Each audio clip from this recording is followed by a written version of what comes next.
TSR circuit one signal one train movement के लिए use किया जाता है। टीएसआर ट्रैक स्टिक रिले, या इसको जो हम सिंपली एसआर यानी सर्किट को भी बोला जाता है। टीएसआर या एसआर दोनों एक ही चीज है। One signal one train movement feature जो है अचीव करने के लिए इसको तैयार किया जाता है, इस रिले को। तो सिग्नल कंट्रोल सर्किट है, जब दिए हुए यानी आप पोजीशन में सिग्नल को पास दिए तब ट्रैक सिग्नल वापस चला जाता है। और जब गाड़ी उस सिग्नल के रूट को क्लियर कर जाती है, यदि सिग्नल लीवर अभी भी रिवर्स पोजीशन में बना रहे तो वह सिग्नल पुनः ऑफ हो जाएगा। इसे रोकने के लिए अर्थात एक सिग्नल पर एक मूवमेंट सुनिश्चित करने के लिए एक स्टिक रिले, जिसको कि टीएसआर कहा जाता है, उसको तैयार किया जाता है। और इस टीएसआर रिले के पिकअप कॉन्टेक्ट को एचआर सर्किट के सिलेक्शन सर्किट में प्रूव कर लिया जाता है, जिससे कि हम one signal one train feature को लेते हैं। तो सिग्नल के अगला ट्रैक सर्किट यानी सिग्नल के बाद जो पहला ट्रैक सर्किट आता है उसके नाम पर ही टीएसआर रिले बनाई जाती है। टीएसआर रिले रिले है, यानी नॉर्मल पोजीशन में ये पिकअप रहती है। सिग्नल के ठीक अगले ट्रैक सर्किट के पिकअप तथा सिग्नल लीवर के नॉर्मल पोजीशन में होने पर, यानी सिग्नल के ठीक अगला ट्रैक सर्किट है उसके पिकअप और सिग्नल लीवर के नॉर्मल पोजीशन में होने पर टीएसआर रिले पिकअप होती है, यानी जो सिग्नल के बाद का ट्रैक सर्किट वो पिकअप है और जो है नॉर्मल पोजीशन में, यानी उसकी नॉर्मल बैंड अवेलेबल है। तो इन दोनों के द्वारा जो है ये टीएसआर रिले पिकअप होती है। और पिकअप होने के बाद सिग्नल लीवर को जो है स्वयं के कॉन्टेक्ट से बाईपास करके पिकअप बनी रहती है, एनर्जाइज रहती है। इस तरह से सिग्नल लीवर के कॉन्टेक्ट को बाईपास कर देती है। सिग्नल लीवर को जैसे ही गाड़ी पार करके जो ट्रैक है उस ट्रैक को ऑक्युपाई करती है, तो उस ट्रैक ड्रॉप होते ही जो है टीएसआर रिले ड्रॉप हो जाती है। टीएसआर दोबारा पिकअप तभी होगी जब संबंधित सिग्नल लीवर एक बार ड्रॉप हो गई, तो ड्रॉप होने के बाद जो है दोबारा तभी पिकअप होगी जब सिग्नल लीवर वापस नॉर्मल पोजीशन में कर दिया जाए। जब तक सिग्नल लीवर को वापस नॉर्मल नहीं करेंगे दोबारा ये टीएसआर रिले पिकअप नहीं हो सकती है। तो टीएसआर रिले जब तक पिकअप नहीं हो जाती सिग्नल को पुनः हम ऑफ नहीं कर सकते हैं, क्योंकि टीएसआर का पिकअप कॉन्टेक्ट हमारे चार सर्किट में लिया गया है। तो जब तक टीएसआर पिकअप नहीं होगी तब तक उस सिग्नल की रिले भी पिकअप नहीं हो सकती है। टीएसआर रिले जब तक पिकअप नहीं हो जाती तब तक सिग्नल को पुनः ऑफ नहीं किया जा सकता है। सिग्नल ऑफ होने के पश्चात टीएसआर को कंट्रोलिंग ट्रैक सर्किट में बॉबिंग के कारण, है ना, सिग्नल ऑफ होने के पश्चात सिग्नल ऑफ हो गया है तो टीएसआर को कंट्रोलिंग ट्रैक सर्किट में बॉबिंग, जो कंट्रोलिंग ट्रैक सर्किट टीएसआर के अंदर यूज किया गया है उसमें अगर ट्रैक सर्किट की बॉबिंग होती है, पिकअप ड्रॉप होता है ना, तो उस बॉबिंग से बचाने के लिए, है ना, बॉबिंग के कारण ड्रॉप होने से एचआर रिले को ड्रॉप होने से बचाने के लिए क्या करेंगे हम, टीएसआर रिले को स्लो टू रिलीज बनाएंगे। टीएसआर रिले को भी स्लो टू रिलीज बनाया जाता है जिससे ट्रैक सर्किट की बॉबिंग के कारण टीएसआर रिले ड्रॉप नहीं हो और जो है आपकी एचआर रिले पिकअप बनी रहे, सिग्नल आपका ऑन पोजिशन में नहीं जाए इस तरह से। तो यदि ट्रैक सर्किट रिले यानी टीपीआर एक स्लो टू पिकअप रिले है, स्लो टू पिकअप रिले है, तो टीएसआर को स्लो टू रिलीज करने की आवश्यकता नहीं है।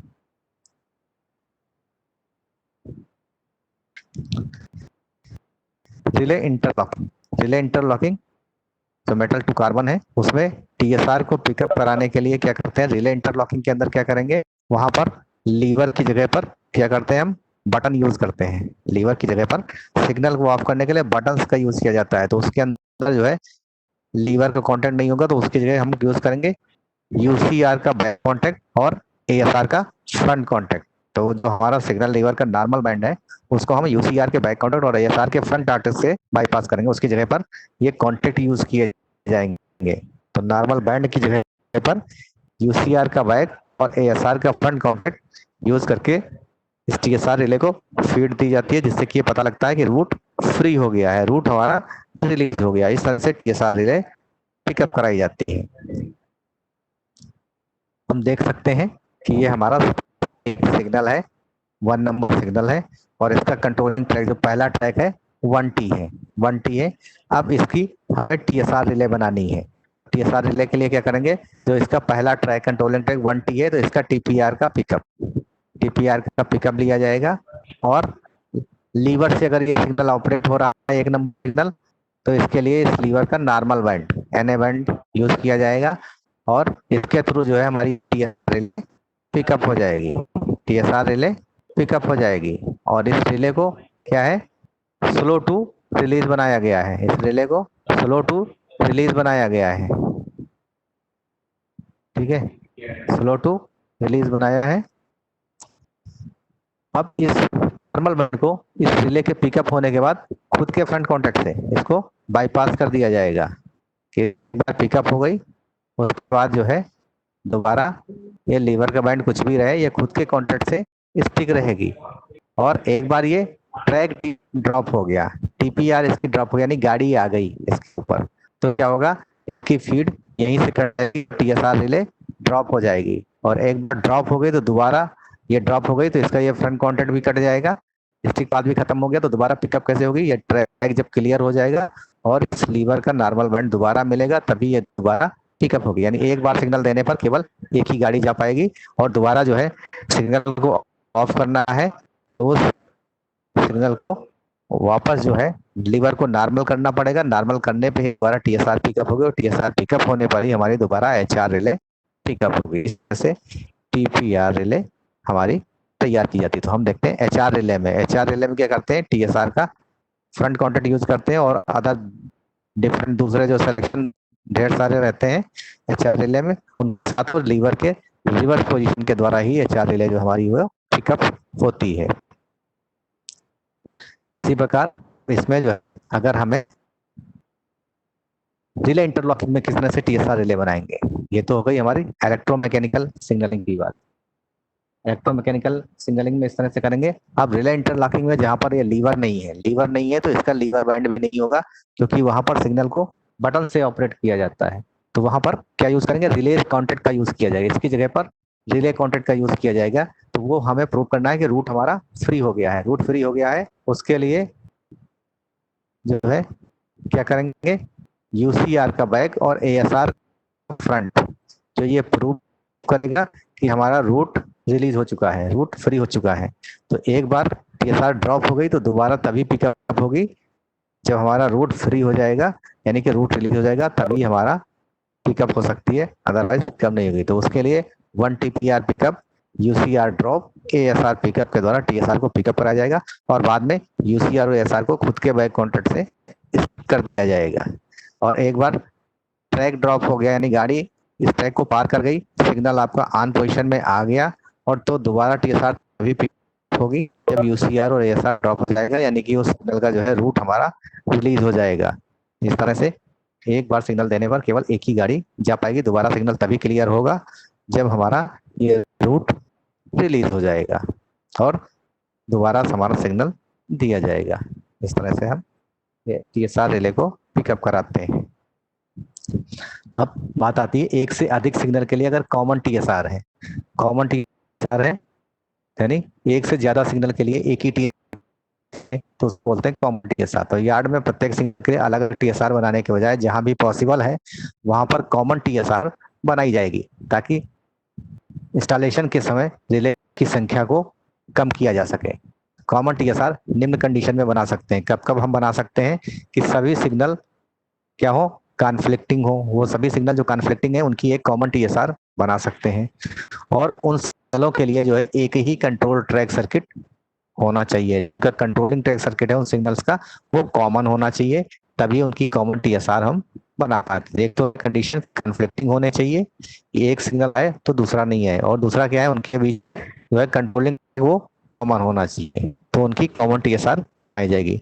जैसे कि एग्जांपल के देखें, सिंगल लाइन सेक्शन में होम व अपोजिट एडवांस स्टार्टर दोनों के लिए कॉमन ट्रैक रहता है, दोनों कॉन्फ्लिक्टिंग सिग्नल है तो उसके लिए कॉमन TSR बनाएंगे।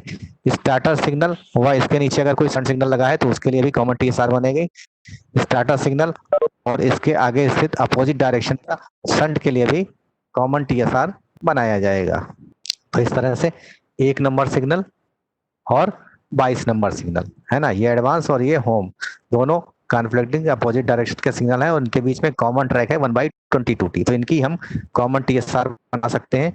तो इसके लिए 1/22 टीएसआर बनाने के लिए क्या करेंगे, इसका जो कंट्रोलिंग ट्रैक है टीटीआर उसको पिकअप, तो 1 नंबर का नॉर्मल बैंड और 22 नंबर का नॉर्मल बैंड सीरीज में प्रूव करेंगे, और इसको खुद के फंड कॉन्टेक्ट के द्वारा स्टिक किया जाएगा इस रिले को। इस तरह से इसकी कॉमन टीएसआर बनाई जाएगी। तरह हम बात करते हैं दूसरा 20, 21 और 25 सिग्नल नंबर 20, सिग्नल नंबर 21, ठीक है, सिग्नल नंबर 21, 20, 21 है ना। तो 20, 21 और 25, ये हम देखेंगे तीनों सिग्नल एक टाइम में केवल एक ही दे सकते हैं, ऐसा नहीं इनमें से कोई दो एक साथ दे रहे, है ना, क्योंकि इनके लिए रूट आगे जाके सबका कॉमन ही हो रहा है। तो इसमें कॉमन ट्रैक क्या है, 14T है, जो इन दोनों के सिग्नल में भी आएगा और इस सिग्नल के भी रूट में आएगा। तो 14T कॉमन ट्रैक है, कॉमन ट्रैक यहाँ पर पिकअप लिया जाएगा। फिर इन सभी सिग्नल का जो है नॉर्मल बैंड सीरीज में डालेंगे और इस टीएसआर को पिकअप कराया जाएगा और इसका कॉमन नाम दिया जाएगा 20, 21 और 25 टीएसआर कॉमन नाम दे दिया जाएगा। इसी तरह इसके खुद के कॉन्टेक्ट से जो है इन बैंड को जो है इस बाईपास करके इसको रिले को स्टिक कराया जाएगा। इस तरह से इनकी कॉमन टीएसआर बनाई जाएगी। इसी तरह सेम देख सकते हैं, ये कॉमन टीएसआर बनाई गई है 21, 22, 23 और 2 नंबर सिग्नल, ये चारों सिग्नल के लिए जो है एक कॉमन टीएसआर बनाई गई है। इनके बीच में भी कॉमन ट्रैक है, कॉमन ट्रैक है, उसको यूज करके एक कॉमन टीएसआर बनाई गई है। तो इसको जो है सर्किट को आपको ट्रेस करना है, इस सर्किट को आपको ट्रेस करना है, इस सर्किट की आपको जांच करनी है, और कुछ नहीं समझ आने पर हमसे इस सर्किट के बारे में डिस्कस करना है। तो ये आपके दो सर्किट हो गए, एक कल जो आपको दिया था एचआर सर्किट और दूसरा आज का जो है टीएसआर सर्किट। ये दोनों सर्किट जो है आपको एनालिसिस करनी है इसके ऊपर, और इसके लिए हम जो है मंडे को इस सर्किट पर आपसे डिस्कस करेंगे। तो आज की क्लास में बस इतना ही।